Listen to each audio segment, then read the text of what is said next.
And let's kick off for some more fun. The Unity of Livonia, A Course in Miracles study group is officially called to order. And we've got a bunch of official looking people here again, as usual. And so we'll just say welcome and get our program started, okay? Again, anything else before we move into our study? All right. Well, still on the supplements to A Course in Miracles, but I thought I've got always something to get us in the mood, hopefully. And tonight I have some music, so let me share screen with everybody to do that. And it goes like, all right, slow down. Just slow down.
I really like that. That was lovely. Oh, great. Dee, that's from Debbie Miller's CD. Very nice.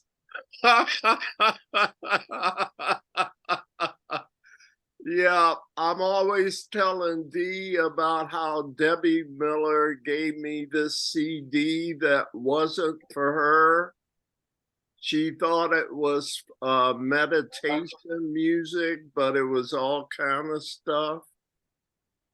But Dee, did you like this one too? Very, very much so. Yeah, yeah. All right. Well, good deal. Listen, we need to assign readers for tonight. And let's see, everybody's here. Yeah. Is there anyone that doesn't want to read? Okay. Joan is 1. Frank left. D is 2. Sue is 3. Yes. Yeah. I'm hearing echoes. Oh boy. Gina, where are you? Anyhow. Sue is 3. Kathleen is 4. Sweetie 5. Ron 6. Pat 7. Hilda is 8. I pass, please. Oh, we're passing? Okay. So we left off with number 7 is Pat. Okay, everybody got it? We're starting out, and Sue, do you have the supplements to A Course in Miracles? No. Wait, Okay. what's the supplements? I have several books.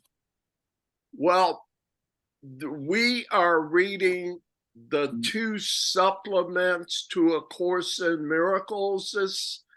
Do you have the 3rd edition? No. Can you tell if you have the 3rd edition? It should say it on the front cover.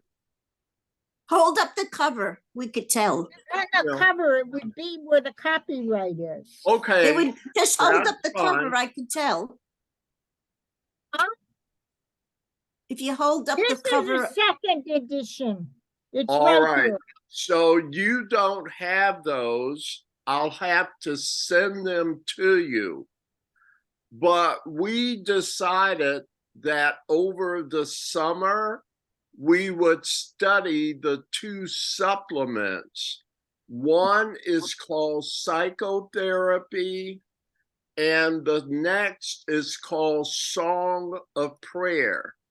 And they're both scribed by Helen Schuckman, like A Course in Miracles. So this is the first time we've done them as a group. But no worries, you okay with just listening along and participating that way tonight? No problem. I'll take off my glasses. And I'll send you a copy. I'll email a copy to you for next time. Excellent. All right. So Thank you. having said that, we'll probably take you off the reading list. Joan, you're our next reader, and we'll make the adjustment as we go along. Is that okay? And Okay. we're starting on page 6 in the supplement psychotherapy, Roman numeral 2, the place of religion in psychotherapy. We all together? All right, Joan, if you'd start. Okay. The place of religion in psychotherapy. To be a teacher of God, it is not necessary to be religious or even to believe in God to any recognizable extent. It is necessary, however, to teach forgiveness rather than condemnation. Even in this, complete consistency is not required, for one who had achieved that point could teach salvation completely within an instant and without a word. Yet he who has learned all things does not need a teacher, and the healed have no need for a therapist. Relationships are still the temple of the Holy Spirit, and they will be made perfect in time and restored to eternity. Anybody? That first sentence is pretty mind-grabbing. It is not necessary to even believe in God to any recognizable extent. That just blows my mind. Yep. Sadhguru says, what if you're already in heaven and messing it up? You keep talking about this place everybody says you should go to. If you realize something right here and now, did you go anywhere?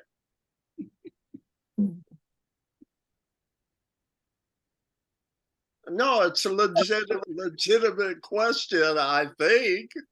No, you didn't go anywhere. Is a realization creative? Does it do anything new?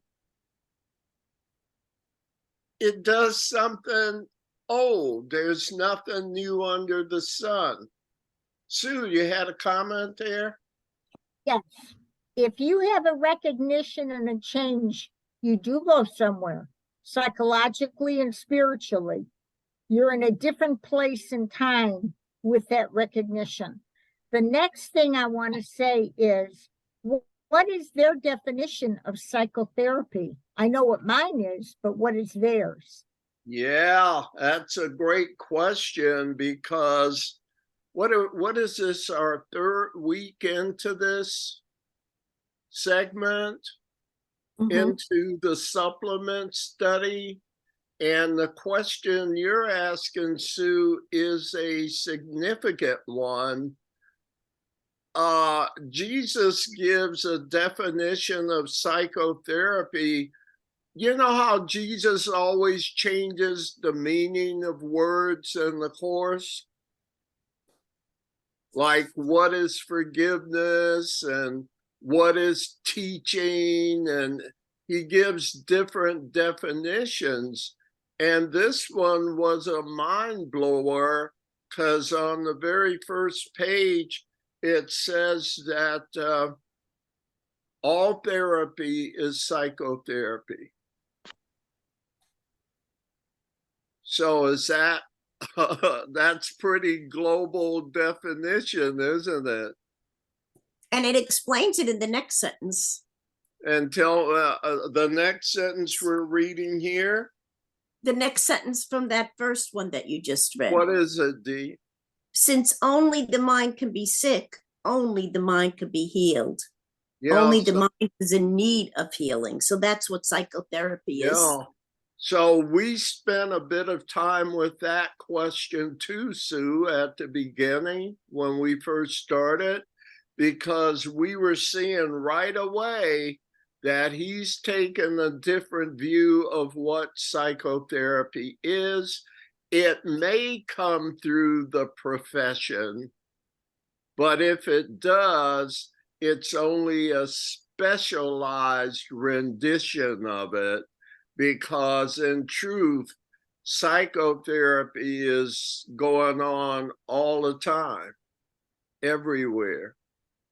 Helpful, Sue? Yes, thank you. Yeah. Can you hear me? So back to where we were. Where was that? Oh, the first paragraph. What else? God, it's got so much stuff in there.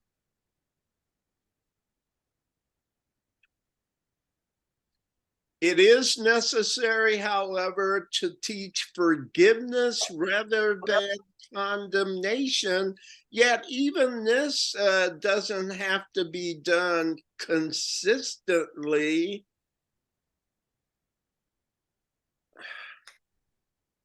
What is he talking about, right?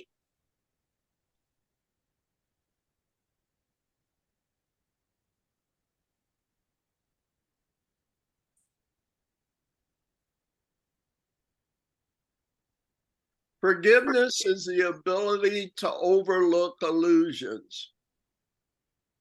What do you think about that statement? Mhm.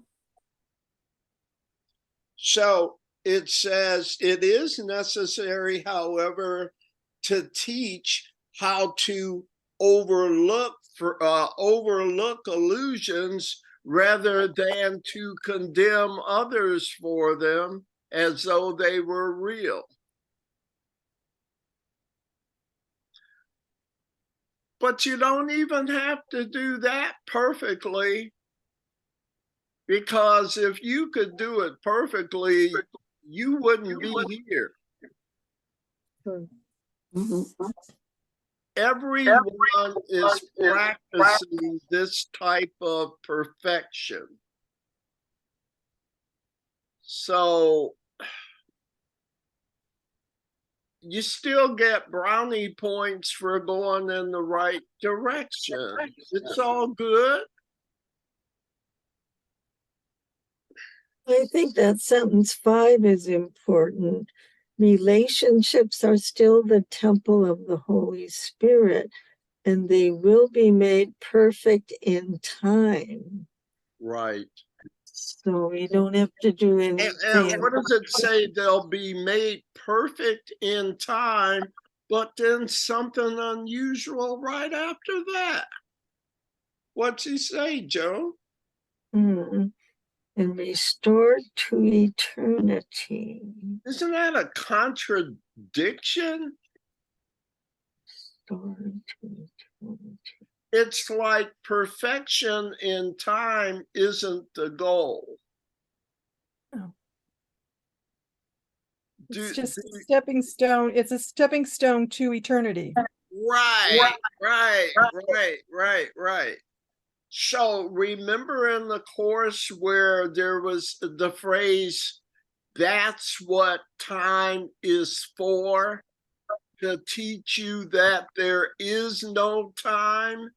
Under the Holy Spirit's purpose, that's what time is for. To teach you that there is no time. Do you see that same paradox in that phrase? Mhm. So we're going to take nothing and use it for some better purpose than you've been using it for. Can we ask everyone to mute? Because there's the back. Yeah, would everyone mute? I mute too, but I'm talking. Well, then we won't know what, then we'll be sitting in silence, which isn't a bad thing, but not Thank you, the purpose of Kathleen. the Yeah, I hope that'll help as far as audio tonight. Any other comments? I think, we went back and did some justice to that paragraph. And for me, do you see such a reference to what we've already read in A Course in Miracles in total? Some of these same subjects and topics and phrases and definitions are coming through again. All therapy is psychotherapy, right? Let's continue. I've got number 2 is D.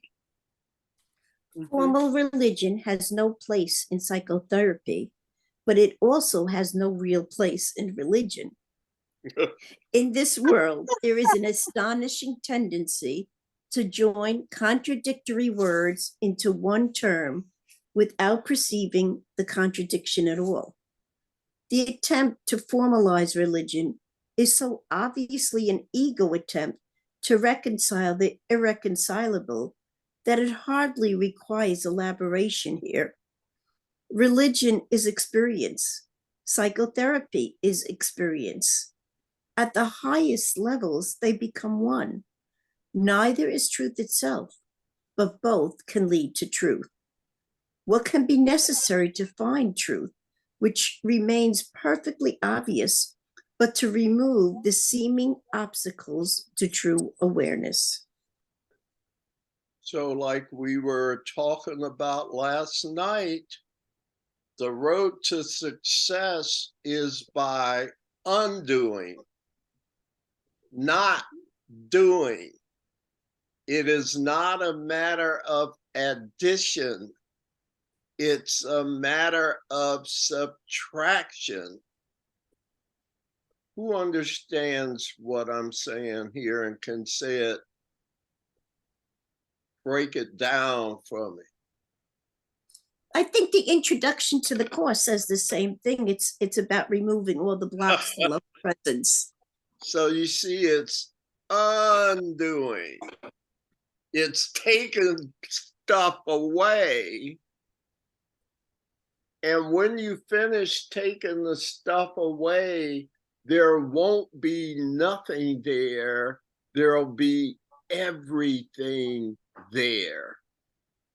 I know in one of the early chapters, I won't try and quote it further, Jesus says, to what else can the Holy Spirit appeal except the gift of everything? If I could take your little meager offerings away in favor of all honor, all glory, everything, who wouldn't make that trade in their right mind? But those who are so caught up in fear, who have been beaten down to where they're not even willing to consider giving up the meager scraps that they have, no matter what the alternative, it's just a sign of how fearful we've all been made. Our victimhood is our reality. Comment. Well, I like the sentence 3. The attempt to formalize religion is so obviously an ego's attempt to reconcile an irreconcilable that it hardly requires elaboration.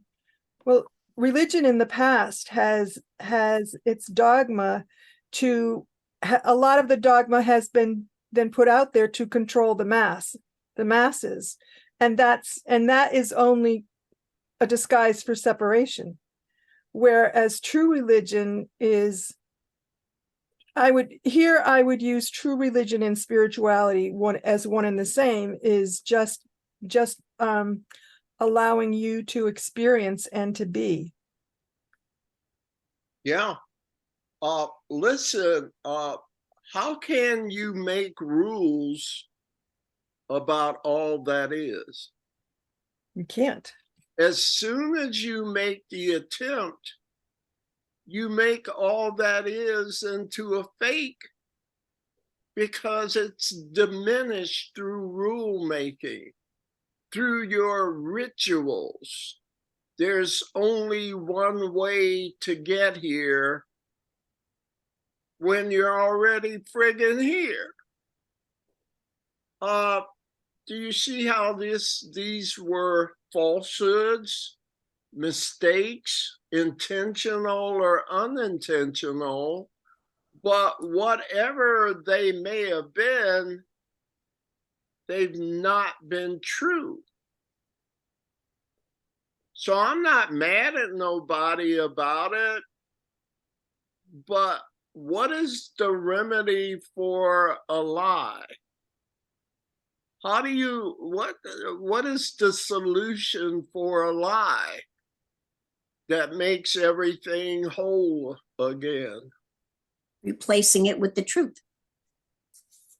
Mm-hmm. Yeah, and that's all we're asking, and move forward together. Mm-hmm. Everybody makes mistakes, but a mistake is not a sin. The solution for a mistake is not punishment in hell. the solution for a mistake is forgiveness, isn't it? Mhm. Isn't this the same as roughly the language, the ideas being discussed here? Mhm. Mhm. Sue? I have a question. Yes. Would you consider unity a religion or a spirituality? And it has changed over the years. Well, let me speak, and since it's on my mind, and then open it up. I was master ceremonies for Unity of Livonia's 50th anniversary. What is that, 10 years ago now? And preparation, I had to do some background work with Unity, and specifically Unity of Livonia. I'm getting feedback again. I'll continue. Unity was founded around 1869. It's part of a general movement called the New Thought movement. You heard of it, right? What made the New Thought movement different was the idea of a holy, loving God. That was remarkable. Not a fearful God, not one you have to watch out for, because if you catch him on a bad day, he'll smite you. But a God that never was anything but beneficent, never anything but harmless, never sought to destroy or punish. And so, do you see what a departure an idea like that is from traditional religion, like where you had to earn something? You had to earn your passage to heaven and things like that. But the New Thought movement was that God did not have a hateful personality. That was a mistake. That's why you don't see crucifixes and that in unity churches. I'll stop there.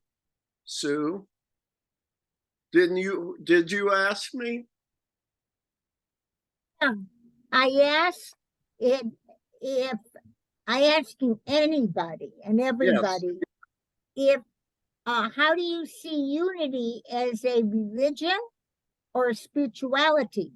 And for me personally, unity, what makes unity unique is that first and foremost, they believe in forgiveness. And then it goes on from there. So I'm asking the question, do you consider it a spiritual program or religion? Anybody? Unity is a spiritual community, and how you can do that is Charles Fillmore and Myrtle, they went out and studied a lot of different religions. They went out and studied a lot of different things when they developed what they had. And I guess the best way that I would describe it is there is always the same belief. There is always the same principles, but the way that they accept other factions that come into it. One example is the way that just when the Course in Miracles evolved. Right. They accepted that as part of, they're open to many things. They don't go by a dogma other than what their principles are, which they consider the truth. And notice they don't use the word church Right. in the name. It's not Right. Unity Church of Livonia or this, it's just Unity of Livonia. I think it's a movement that sits on top of specific religions. But Mhm. other comments? Thank you, Kathleen. Before to Sue's question, anybody else? Okay, well, Yes. I sort of, my background is sort of searching for all sorts of ideas. And when I came to Unity, it was just simply that it combines and integrates all what is called religions. Yeah. And we respect everybody. You can call God whatever you want to call it, whether it's Buddha or Allah or anybody, any name that you might give it. It all boils down to a source of, you might call it energy or whatever it is. So we don't have a dogma to say this is how you should pray and this is how you should do this and all these formalized religion, they have rules and regulations, and we don't need those because we have communion with our spirit, with God, whatever you want to call it. So yes, well, we're just out in left field and we are a spiritual community rather than a religious group. I remember this phrase, there is one presence and one power in the universe. Whatever you call that, you're welcome here. I'm not That's the sure saying that's from unity or a Jim phrase, but is that helpful? It says there's one presence and one power in the universe. And I'm saying whatever you call that, to me, that's the flavor of unity. Exactly. It sits on top of religions. It's more of a movement. Was that the word somebody used in the first place? Well, you use the word, it's a new thought, but it's a new thought movement. It's part of the new thought movement. Right. But it is Christian, it is Christian based. Yes. Yes. Yes. And nobody mentioned that, but it is. I mean, it doesn't have the same dogma, but it is Christian based. Jesus is that, they look at Jesus as the way shower. Right. Yes. Yeah. Right. When I came in 50 years ago, and it was Jack Boland at that time, you didn't have, everybody knew it was practical Christianity. That was always said.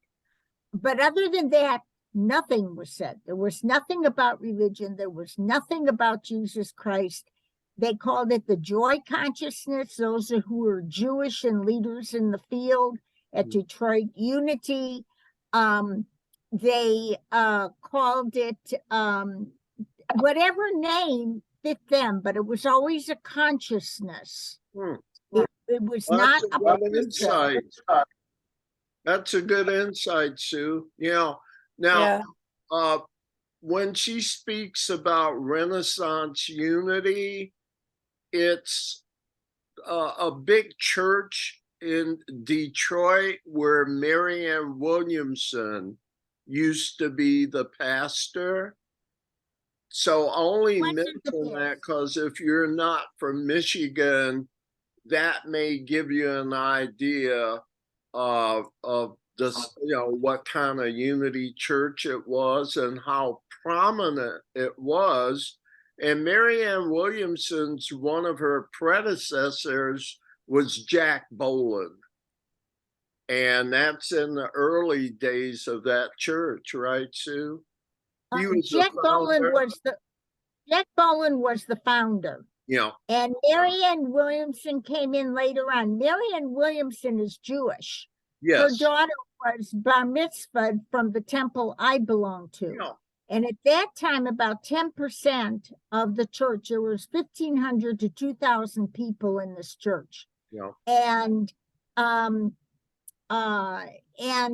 about 10% were Jewish. And it was a good example, of embracing all religions. religions within All that religions, all unity spiritual. umbrella. Mhm. Right, exactly. And then Was it called a church back then? It was Because you called keep referring to it as Unity Church. it was Church of called the Today. Church of Today. In And So then it was Sarasota, when was the name changed? It was changed when Marianne Williamson came in, and Marianne Right, Williamson changed it to Renaissance Unity. Yeah, Okay. and it was around 2003. I used to teach Sunday school there. So when Marianne was there, so it was in the works before she left to become Renaissance Unity Right. Church. Oh, Okay. still in Sarasota, Florida. Say that The Unity- again, sweetie. The Unity Church in Sarasota, Florida, has if you go there on a Saturday night Yeah. or 5 or 6 o'clock in the evening on Yeah. a Saturday, what they have is and have accepted with open arms is a large congregation of Catholic people that believe in having women priest and etc. a bishop. Mhm. And Mhm. Unity has accepted them, and they've been there for 15 years now with mass every Saturday night. So are you seeing the same process occurring in the church from religion, and those walls are falling and giving way to something broader called spirituality?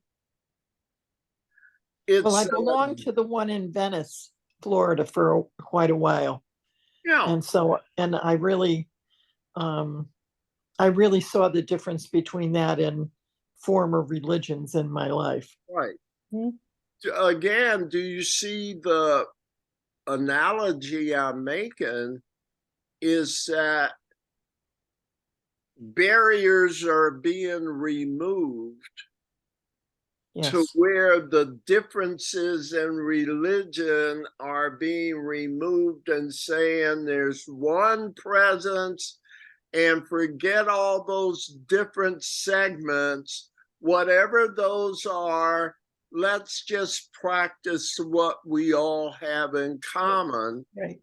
and Right. leave off all the extraneous stuff. Mhm. Which takes me back to the first sentence. It says, formal religion has no place in psychotherapy, but also formal religion has no real place in religion. Right? Mhm. It's think all the extra stuff. All I of the things you made up and put Yeah. and laid over it, Yeah, it's the dogma. which is And that is one of my favorite lines in the course. And I'm paraphrasing that Jesus said, I have nothing that you don't have. The only difference is I have nothing else. correct. Yeah. Can you be pure with an additive? Nope. Can you be one thing if you're more than one thing? I'm asking, because help me connect the dots. It'll serve us well. Can you be one thing if you're two things? No. No. No, because you're separate. Can you be pure if you're pure and unpure? Nope. Who in their right mind could reconcile the two? And yet, how many of us as a species walk around with these irreconcilable beliefs, trying to fit square pegs into round holes? and not realizing it'll never work, we keep trying.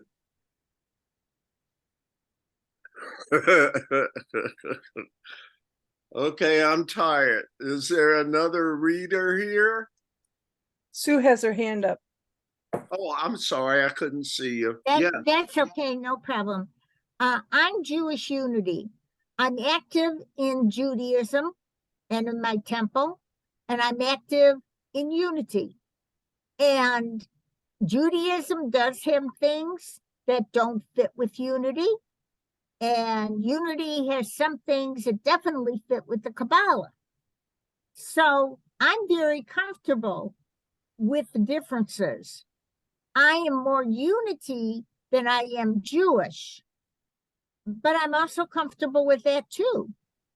And I love Judaism has a format, if you may, the same format every single week.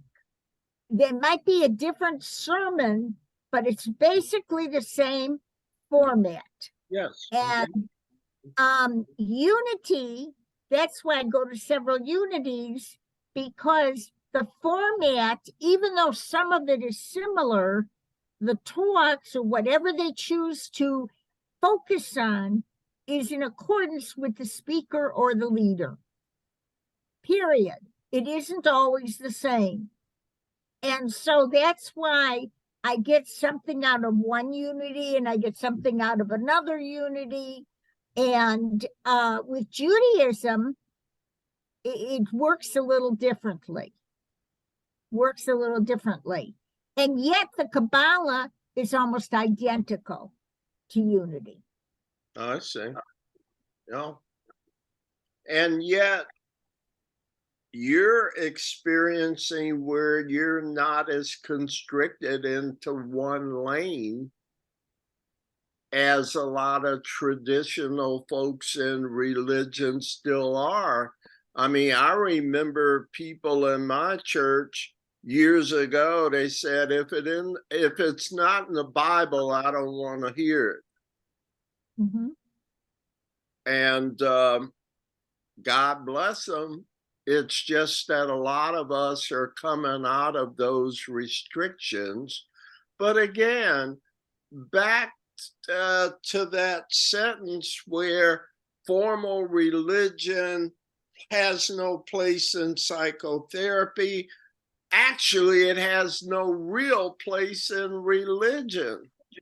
And isn't that an astounding statement from one, Jesus, and oh, he's so spiritual, and he did all these rituals and praise to Jesus. And is he saying, let that crap go? Kind of, yeah. Yeah, let that stuff go. If you want to be my disciple, do what I do. Don't pay the lip service. I went to the cross, supposedly, for you guys. An extreme demonstration, he calls it in chapter 6, right, Ron D? The message of the crucifixion. And you won't go with me a mile? I didn't ask you to go to the cross, but get off your butt. All the praise in the world won't really ultimately help me. You gotta get, I was saying in Lansing Saturday, I'm a spiritual hybrid. Did we talk last night about Isaiah, the prophet from the Old Testament? And he was a major prophet, but the one line that really has resonated with me is he said, "Send me, Lord." I didn't say who me. I said, yes, I'll step up. It's my turn. I'll do it. I won't cheer you on. I'll actually get off my butt and participate. Isn't that inspiring? And dedicated his whole life to a calling? Or maybe it's just me. I digress. I'm sorry.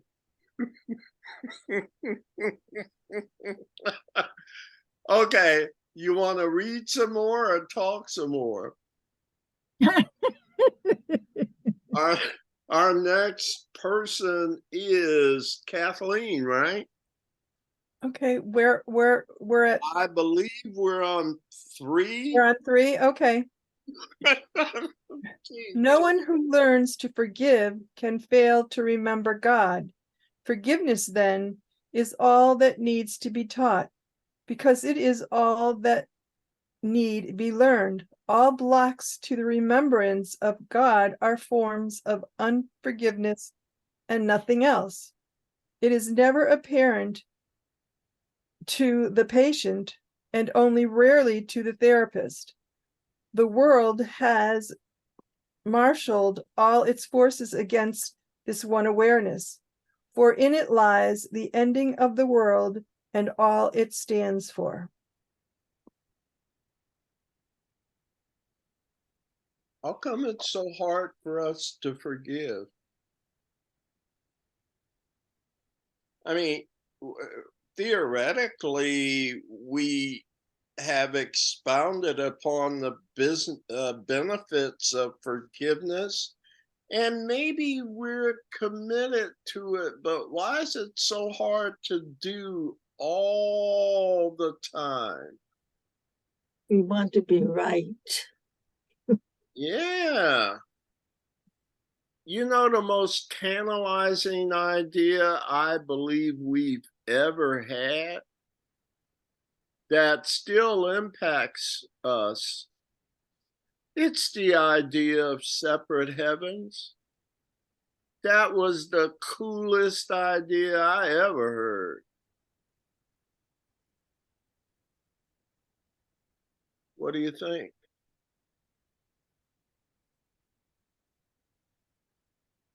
It's not easy for me to give that up. I'm talking separate heavens here. I could possess my own if I could just figure out how to do it. Comments? Not even from the Connecticut group? Well, I But we think want to be individuals. We don't want to lose our identity. Yeah, and I keep telling you it'll be so much better if you do, but man, I don't know, Jim. think- That's quite an ask, isn't it? I think I kind of interpret this to say it's just one giant ego trip that we're all on. I mean, we don't want to be wrong. We don't want to be caught on anything. And it's really hard to admit that really I don't know anything. It's hard to admit I was completely mistaken on that. Because, man, if I could have had my own separate heaven, I'd be in heaven. But who is it that would be in heaven? Is that even me? We've learned. Or is it the entity with the E that would love to be in their own private heaven and kick the rest of you little folks? You get on my nerves. Does that sound like an ego? Did I do a good imitation? All right, comments. If not, we'll move on. All right. We're on paragraph 4. Up to Sweetie.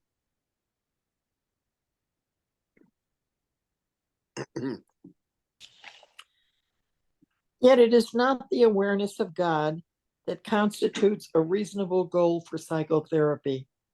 This will come when psychotherapy is complete, for where there is forgiveness, truth must come. It would be unfair indeed if belief in God were necessary to psychotherapeutic success, nor is belief in God a really meaningful concept, for God can be but known.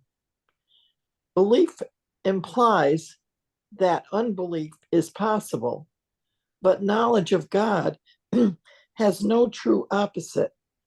Not to know God is to have no knowledge, and it is for this that all unforgiveness leads. And without knowledge, one can only have belief. You mean there's a difference? Had you ever thought about that until you started doing A Course in Miracles, where Jesus talked about there's a difference between belief and knowledge? What's the difference?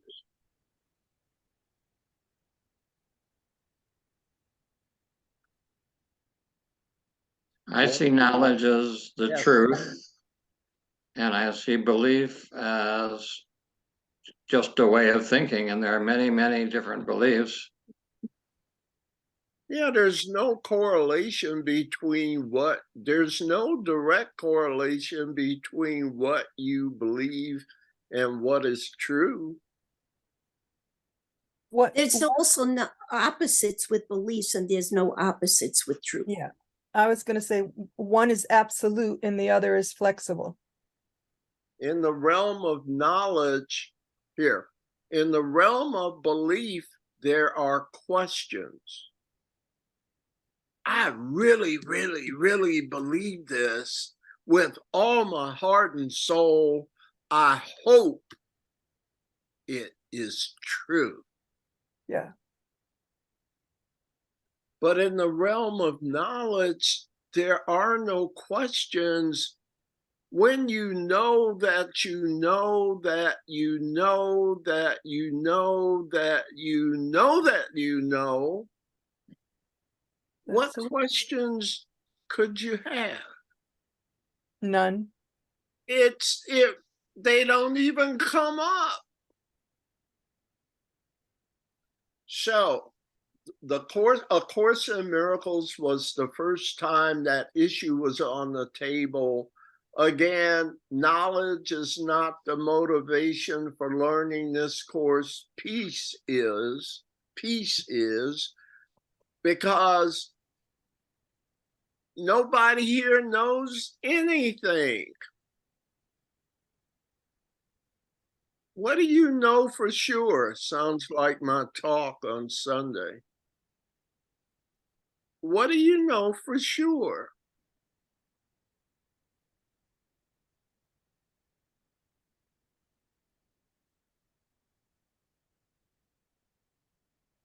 I know that Anything? God is love.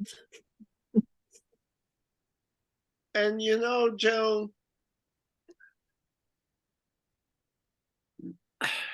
I don't even know that for sure. No? But I will say this. It's been attested to many times by many reputable people that God is love. And then to that evidence, I can start to add my own personal experiences and start recounting the miracles that have happened in my life that kept me safe in situations where everything could have gone wrong, but something gave the right insights at the right time or set up the right conditions. All I know is I'm still alive, and I look back on some of those things and I say, God took care of me. So I have documentary evidence and I have my own personal experiences. It's worked out well that whatever this thing is, call it whatever you want. I'm grateful because it seems to have taken care of me. And it's on that basis alone that I'm going to take a chance that it'll keep loving me, and that love, it's its nature.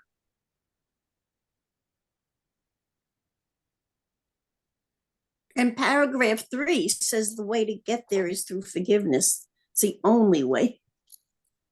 That's what we have to do is learn forgiveness. But unpack that for me, Miss Newman. What do you? I found that paragraph very interesting. No one who learns to forgive can fail to remember God. Forgiveness then is all that need be taught, because it is all that need be learned. What all is blocks it? The remembrance of God are forms of unforgiveness and nothing else. So if all our blocks are unforgiveness, then we need to forgive. But what is that? Help me out. How do you do that? Unpack it. What does forgiveness look like on a day-to-day basis, or maybe on a spiritual basis? But do you see how it's such a key word to salvation that I want to make sure we have a clear understanding of what that is? Well, back in the first paragraph we read, it's saying it's the opposite of condemnation, of judging. It's not judging anymore. Yeah, and there are a lot of ways you can say it. I would say forgiveness is learning not to be impacted by illusions. Mm-hmm. The first thing I'm going to do when something bad happens is count to 10. Well, not Give to believe the myself illusion. a chance to remember my teaching. Go ahead, dear. I'm sorry. So not to be impacted by illusions to me would mean not to believe them, not to believe in appearances that's what's true. Whoa. I'm sorry. Everybody here, can we go down the rabbit hole a little bit? Because I don't want to mislead. When I see an illusion defined as something loveless, something unloving, the first thing I want to do and say, first of all, this can't be real because it's not loving. But the next question becomes, so why is it in my face? It's got to be for my good then. If it's not an illusion of lack of love, why is it showing up? Because I need to learn to and respond how with will love. you learn? What is the mechanism? One of the main ones everybody uses to learn anything. Practice.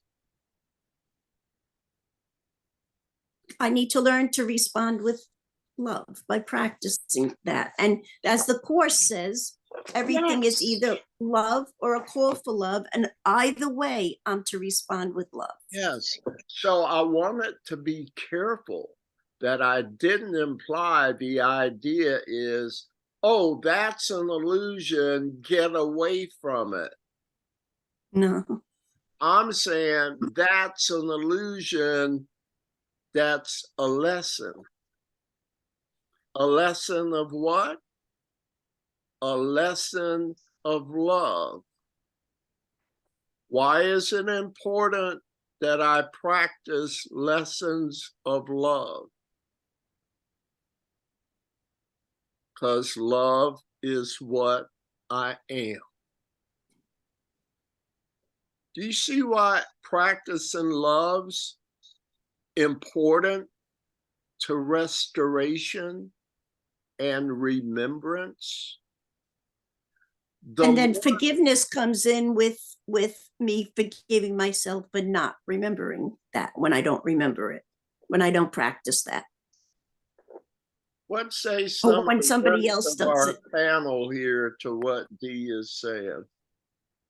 Are we going too offside from, is this okay? Because it may be a good discussion. I don't think it's off. I think the paragraph is saying that.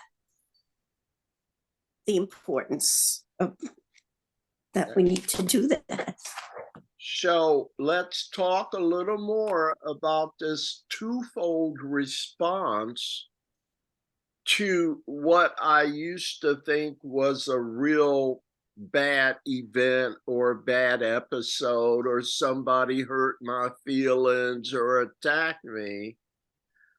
What I'm learning is I can't be attacked. Lesson 26 says, my attack thoughts are attacking my invulnerability. So as the Spirit of God, I'm invulnerable, I'm eternal, right? Yes. Yes, yes, everybody, right? Yeah. So I can't be attacked. So take a minute and look at the situation, because I can't be attacked.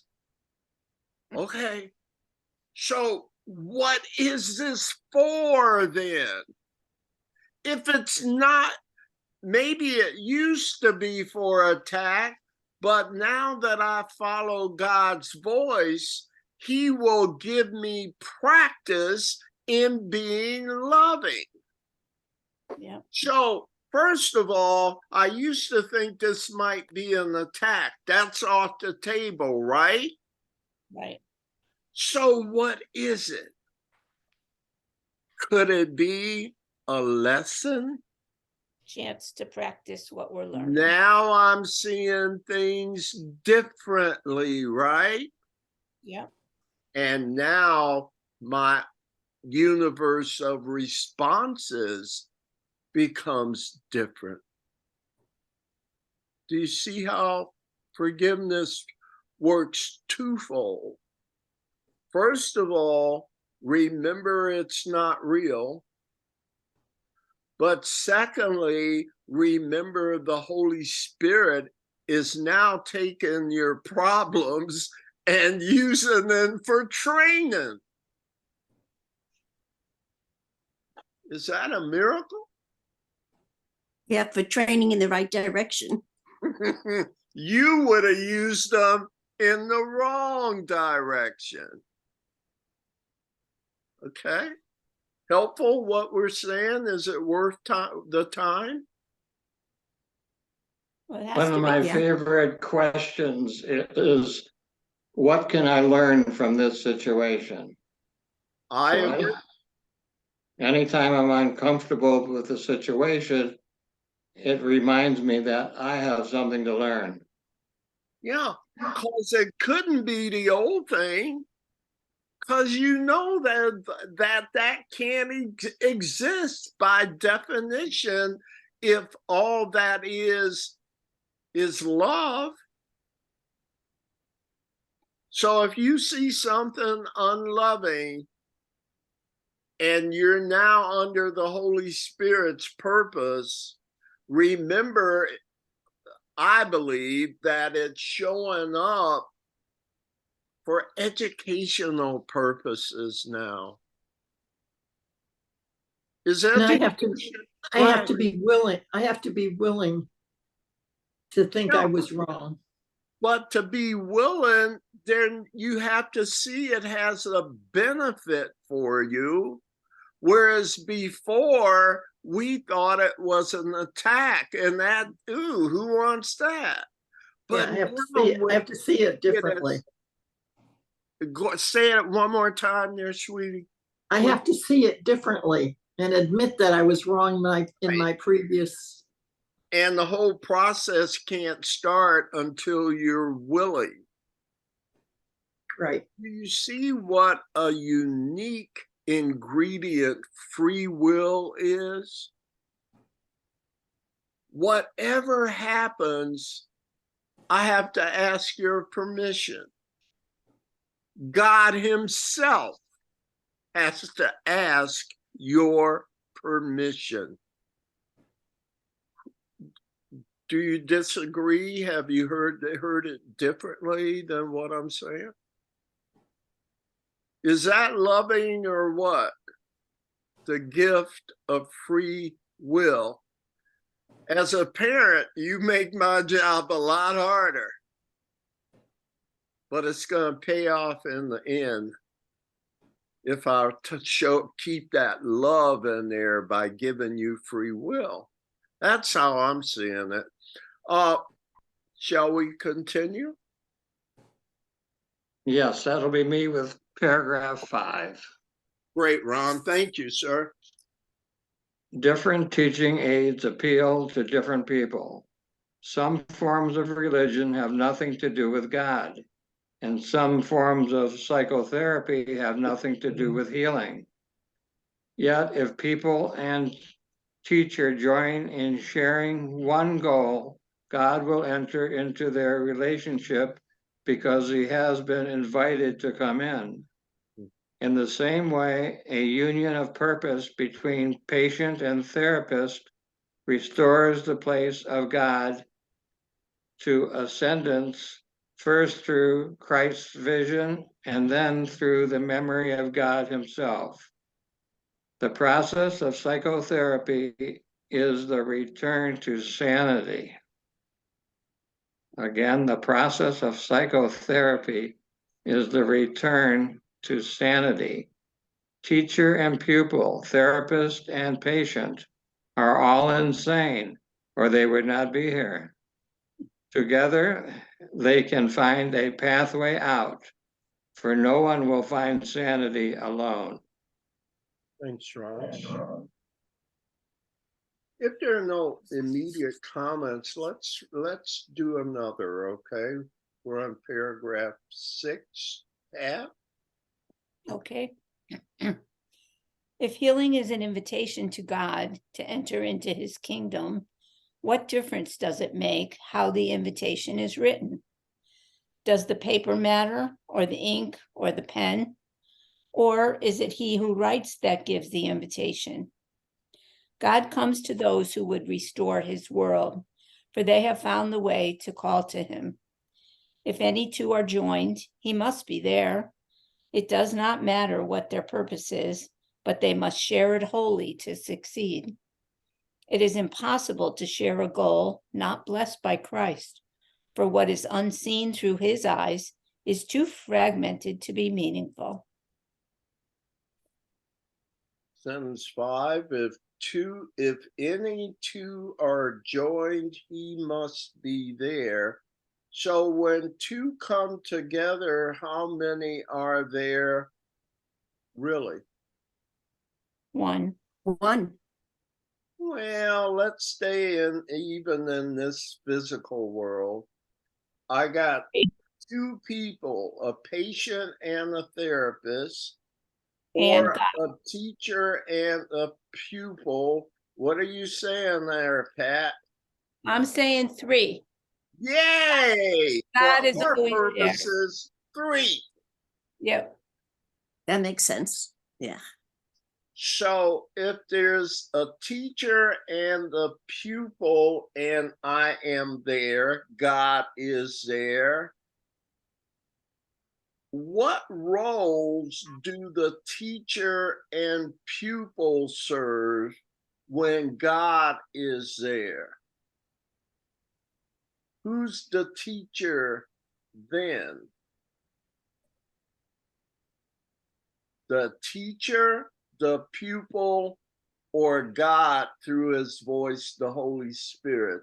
Who's the teacher in that 2 or more join which are really three. Of the three, who's the real teacher? God. Yeah. Or his emissary, the voice for God, the Holy Spirit. So when a teacher and pupil come together the right way, they have simply stood up like Isaiah and said, "Send me, Lord. I will be a vessel for your message. I will give my life over to you and become a communication vehicle for you. Not for me. I'm surrendering me to be a messenger for you." Is that hyperbole, or am I getting at it? I think that's good. Sounds Okay. good. So what happens when a therapist and a patient come together in the right way? How many are there? 3. You see how it's basically the same third, right? Yep. Well, I would say there's 4 then, because if they're coming together in the right way, Well, who's for? oh, never mind. It's just the therapist. No, I'm counting wrong. I'm sorry. My mistake. All right. We'll forgive you. We'll F word you, okay? Except Who's next? Shall we continue? Or we're back at the beginning with Joan. And Okay, are we on 7? I think, are we on 7? Yeah. yes. All right, go ahead, Joan. As true religion heals, so must true psychotherapy be religious. But both have many forms because no good teacher uses one approach to every pupil. On the contrary, he listens patiently to each one and lets him formulate his own curriculum. Not the curriculum's goal, but how he can best reach the aim it sets for him. Perhaps the teacher does not think of God as part of teaching. Perhaps the psychotherapist does not understand that healing comes from God. They can succeed where many who believe they have found God will fail. Hmm. That is the kind of with a question mark. Ask one of your buddies to explain this paragraph to you. Somebody explain this to Joni.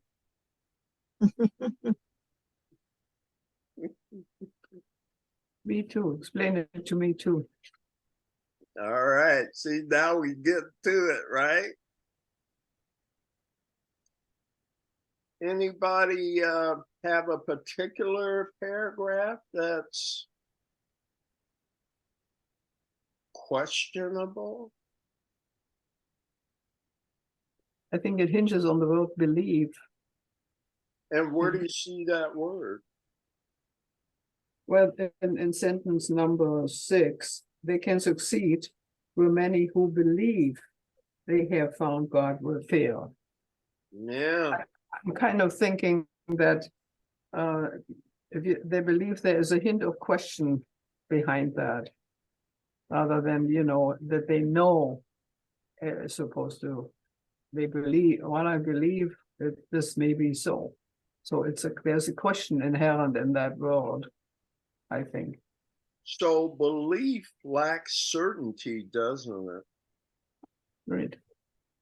So there are those questions, and it's always belief is an ego presentation. You know have you ever noticed no matter how many questions we ask here, they always lead to another question. Like the little kid that goes, why? And you tell them, and then they go, yeah, but why? And then, but why? And then, but why? Is that an obvious example of the ego's world? Remember, in truth, in knowledge, there can be no questions, right? Mhm. So I think you bring up a great example about they can succeed where many who operated on belief, am I paraphrasing okay? Where many who operated on belief found that they have found God ended up failing because they used belief to get there. Mhm. Am I right? What do the successful people use? No, It's guaranteed, Pat. They know. they know. And what do they use to know? A The third Holy party, Spirit. Yeah. the omniscient one, the one that's not from here. Because in the realm of knowledge, there's certainty and there are no questions. It always is the right thing. Is that an example of non-dualism? Yeah. Dualism is sometimes right and sometimes wrong. Or something and something else. Or 1 plus 1 more. Or 1 plus 5 more. It's not one, that's the point, right? And one that deserves total trust. Would you trust somebody that knows everything? Hello? No, Anybody want to stand up for the one that knows everything? Who's the one that runs the cosmos and grows your fingernails? It's bigger than you, probably smarter if it can do those big and little things at the same time. So I wanted to pick on one more thing here, if you don't mind. Okay. We just read 6 or 7. 7. Yeah, sentence 3. On the contrary, he listens patiently to each one and lets him formulate his own curriculum, not the curriculum's goal.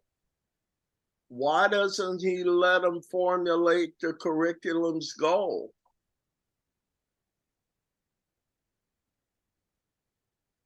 Because we'd limit ourselves. We wouldn't go all the way All the way where? to God. To All full the way knowing. back, right? Yeah. That's We like would- Back to the Future. No. Yeah. Okay. Yeah. All right. He It's meets them where they are, Yeah. and he listens, it says, to Yes, listen. I will. Go ahead, Dee. I'm sorry. He meets the patient where they are and listens. Yes. Notice the goal is always the same, but I'm not going to take the easy way and just make one size fits all, right? Mhm. I'm going to tailor the journey to meet you where you are. Yeah. Beautiful. Why would I want to do that? Because you won't be receptive if you don't do that. Because I'm loving. Yeah. I don't come up with a plan. How could my plan be anything than what I am if I'm only one thing? All my plans are loving, all my scenarios are loving, all of my thoughts are loving, all of my being are loving.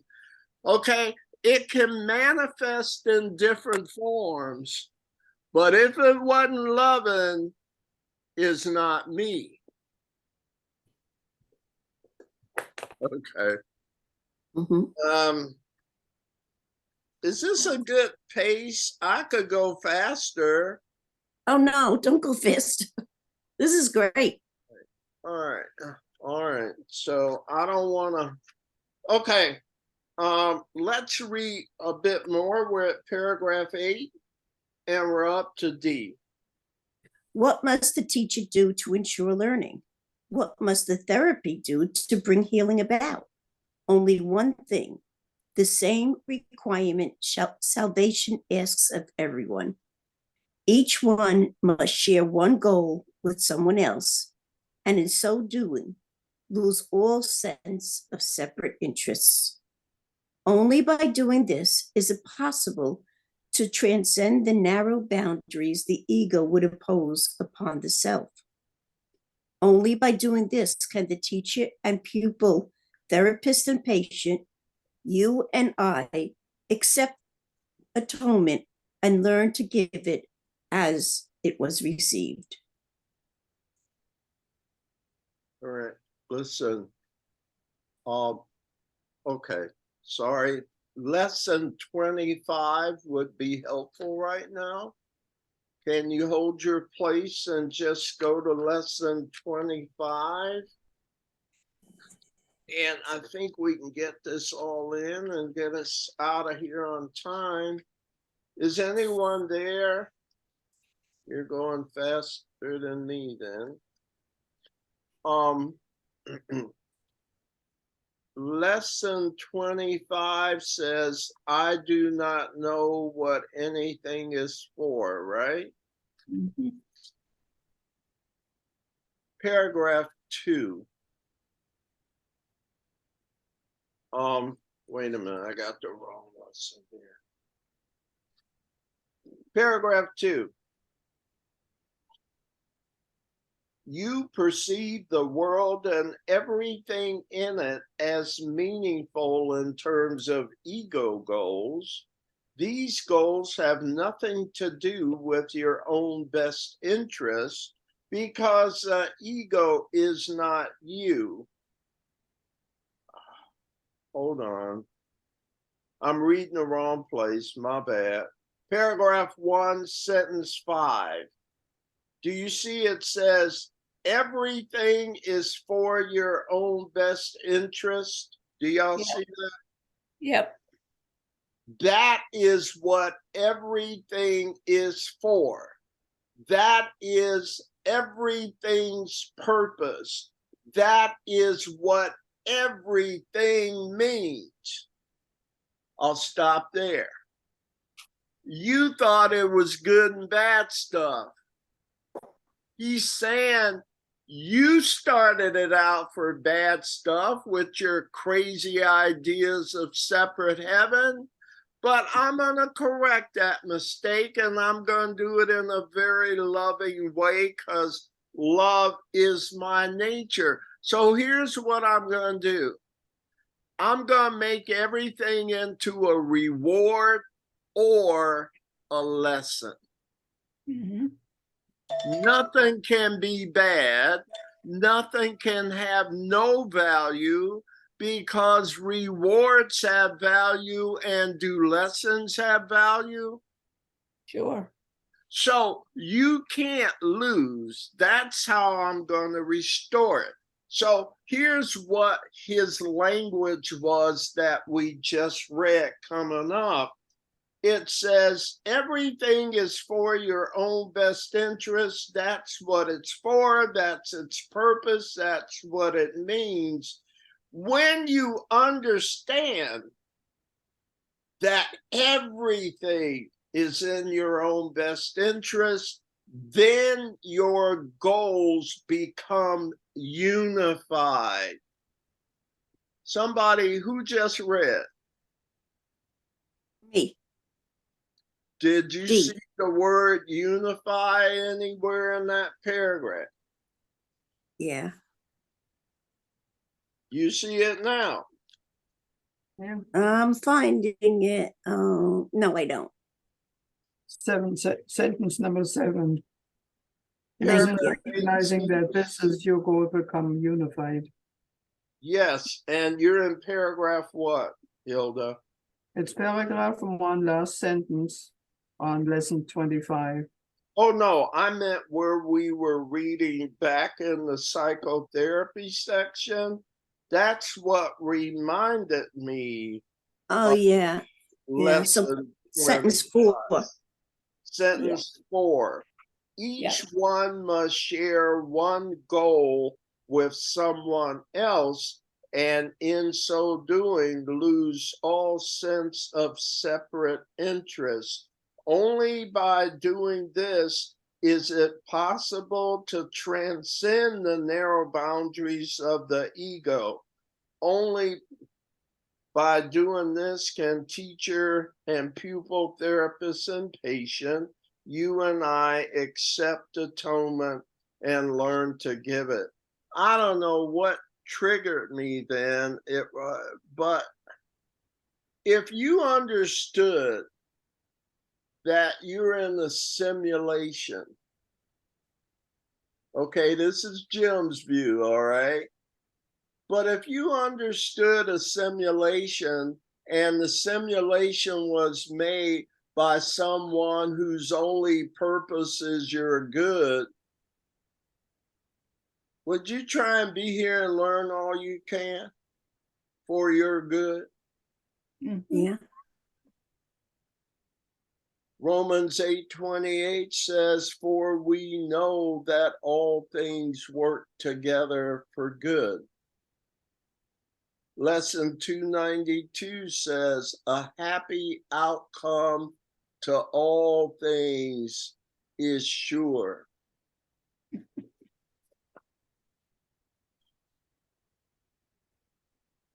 Just depends on why you think you're here. Isn't that question number 2? Question 1 is why, what am I? And what's question 2? So if you're here for educational purposes, is that different than being here for no reason at all and at the mercy of everything that appears to be here? Which one carries more hope? Which one helps you to walk straighter each day? You don't know, right? But you sure hope you're here by one whose only purpose is your good. Final comments tonight. We have one more paragraph, but we're going to let you read that for yourself this week. And we're already backed up, right? So if it's okay with you, I'll just move it forward to next week, and maybe a miracle will happen one week when I don't talk much. Oh, nah. Thank you for being here. Any final comments from anyone? Thank you, Jim. I'm so amazed at how many of these lessons you just know and the Bible verses you just know off the top of your head. Yeah, I'm kind of a spiritual hybrid. And did you get to see my talk Sunday, Pat? I did. Okay, so you know I'm even off into a new iteration of truth called practical spirituality. Oh yeah, I know you watched. I got your very complimentary email on that. Thank you. Yeah, it was beautiful. You did a great job and I got a lot out of it. Thank you, my friend. All right. I don't know where this is all going any more than anybody else, but I'm motivated to do my part, and I hope you will be too, you teachers of God. You. So, closing time. Hilda, you ready? Yes, I am. The light of God surrounds us. The love of God enfolds us. The power of God protects us. The presence of God watches over us. Wherever we are, God is. I am the light of God. I am the the love of God. God, I am the power of God. God, I am the presence of God. God. In the presence of God. Therefore, wherever I am, God Wherever I am, is, and God all is, is well. is love. Well, There is nothing to fear. There is only love. Namaste. Namaste. yeah, Namaste. good thing we're not fooled. Everything's going according to plan. Have a wonderful week, my friends, and thank you so much for taking too. time out of your day. Okay. Thank See you. you Thank you, next Jim. week. You too. Bye bye. Jim. Everybody Have a have blessed a week, great everybody. Bye bye. Bye.